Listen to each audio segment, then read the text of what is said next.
Hey, Bright Lights, welcome back to the Space Doctor series on the Architecting channel. I am Angela Mazzi. I'm an architect who specializes in something called salutogenesis, which is health generating design.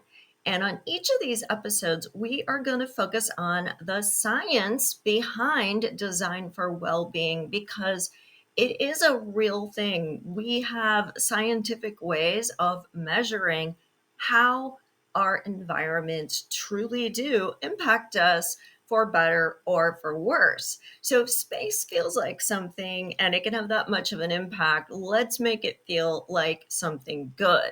Now, I know not everybody wants to geek out on this stuff like I do, so I've made it really easy through this series because I use my salutogenesis deck, which is divided into two parts. So the first part are fundamental concepts.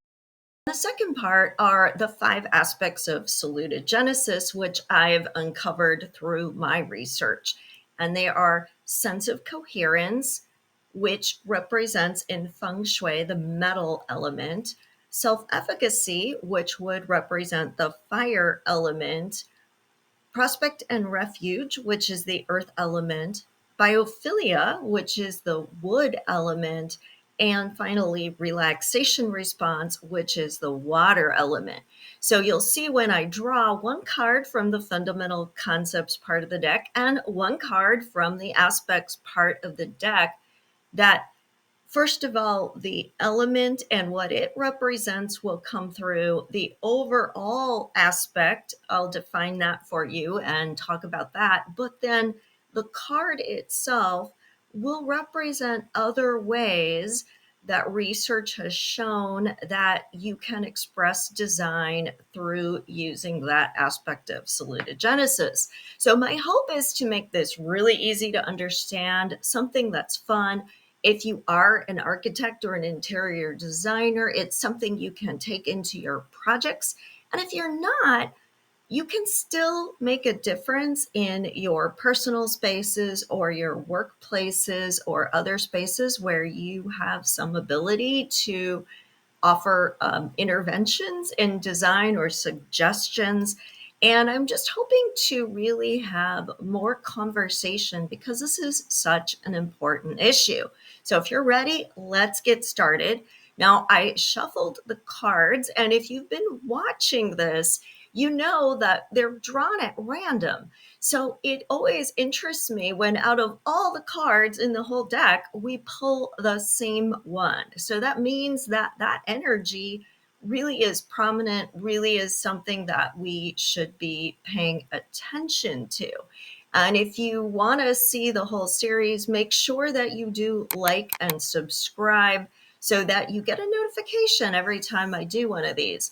So the card that we got under fundamental concepts is the stress card. So stress is foundational to our understanding of design for well-being. Stress can be what gives or takes away the resources that we need to cope.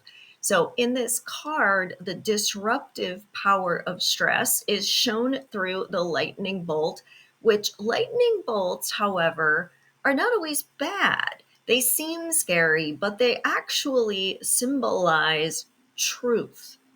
And sometimes what we don't want to see is what our stress response is telling us we need to pay attention to. And you can see in the distance, there are these mountains where the lightning is striking down. And mountains symbolize challenges and difficulties. So, what we're really focusing on with this card is what is the truth that our stress response might be telling us we need to pay attention to. So many times we try to slog through when we feel stressed out, or we try to tamp down or ignore the feelings. We live what I like to call a neck up existence, where we just ignore all of the signals that our very intelligent body is trying to give us. So rather than being a bad thing, stress is actually a normal physiological reaction that's meant to keep us safe. So when we feel stressed out, instead of ignoring it, which will just let it continue to persist, especially since most of what we experience as stressful in the modern world is not a physical danger, but rather a chronically occurring life situation. So, ignoring the stress is not going to make it go away. And in fact, that's going to lead to overwhelm and eventually burnout. And there's real consequences to this. Chronic stress can weaken your immune system. It can lead to inflammation in your body, which is the root cause for many diseases like heart disease, diabetes, cancer. It also can affect our mental health and be a real either accelerant to existing anxiety or PTSD, or even cause some of those symptoms. We've heard of trauma and trauma responses, and that is really coming from major stressful events. So, that is our fundamental concept card. And then I shuffled the cards for the aspects, and the one that I drew is from the Prospect and Refuge section of the deck, and it is occupying the edge. Let's talk about what Prospect and Refuge really is. It is about the ability to survey your surroundings from a safe vantage point, to be able to make decisions about where you want to go next, to have a sense of situational awareness. Now, occupying the edge, and you can see there is a tiny little hiker here who's sitting along the edge of a vertical cliff. And in this depiction, her back is protected by a solid wall of the rock face, and she's able to look out over the vista. Now, in real life, this is actually linked to a scientific process called thigmotexis. And it really is about how our brain tracks information. So, when we are in, say, an open field, our brain has to try to keep us safe by tracking sensory data coming at us from a 360 range. And we're more likely to be hypervigilant in that state. When we have a solid edge, that edge represents safety. And we don't need to pay as much attention to that edge. So if we are moving along a path and there is a solid edge, we feel safer walking close to the edge than out in the open where we are exposed. If we are choosing where to sit, you'll notice often people will choose to sit where they have their back to the wall. That way, nobody can sneak up on them or surprise them.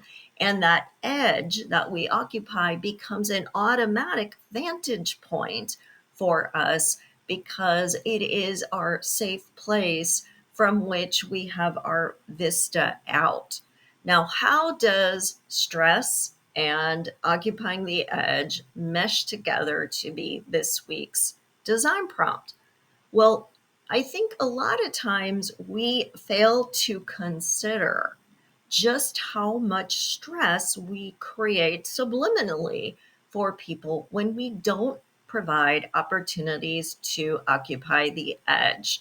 I will get on my soapbox here on the modern workplace, which is open office. We're getting away from any kind of private office, and we are putting people in situations where they have their backs exposed. I find this all the time at my office, and my office is not a whole lot different than many other typical workplaces. If you want to, say, talk to somebody and you walk over to their desk, you're forced to approach them from behind. And they often are startled because they might have been deeply in concentration. I've seen people buy those little convex car mirrors and stick them on their computer monitor so they can be a little bit more aware of what's going on behind them. It is a real issue. So if you are having any influence at all over design of a workplace, how could those desks be arranged in a different way such that people had the opportunity to be approached from the side and not have their back exposed? I have a sneaking suspicion that a lot of workplace stress is due to the placement of the furniture and this exposed back situation. You'll also often see it in a lot of trends for residential furniture layouts, right? We have these great rooms where everything's all in one big space and we float the furniture in it. And therefore, if you are sitting on your couch, your back is to part of the room. And you might notice that you tend to gravitate toward a favorite chair or a favorite spot on a couch where you have a better chance to be protected and where you can see the rest of the room and have that vantage point. And you'll probably notice you tend to stake out that place more often.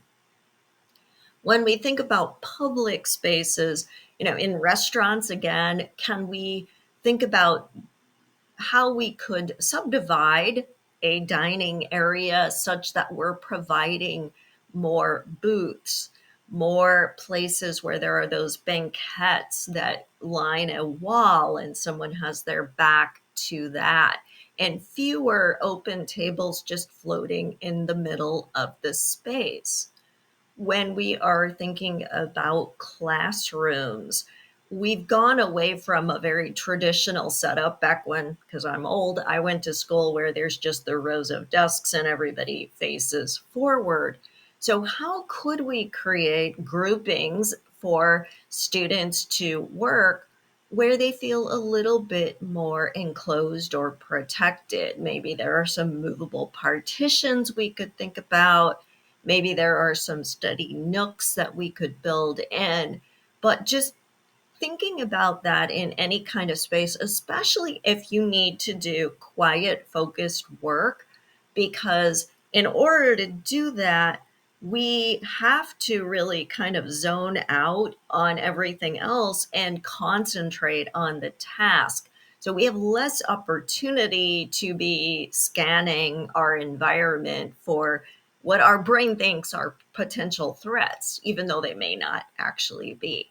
So, especially when you need to do quiet, focused work, you need that opportunity to occupy the edge and feel safe.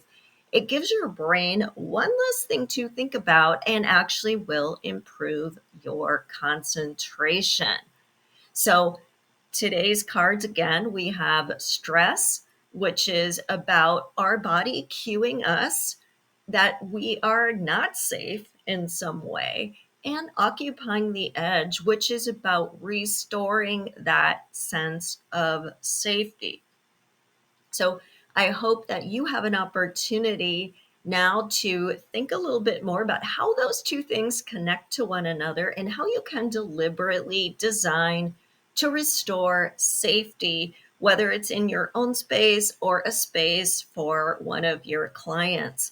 Thank you for listening. And again, remember to like and subscribe to this channel so you get notifications. And I will see you next time.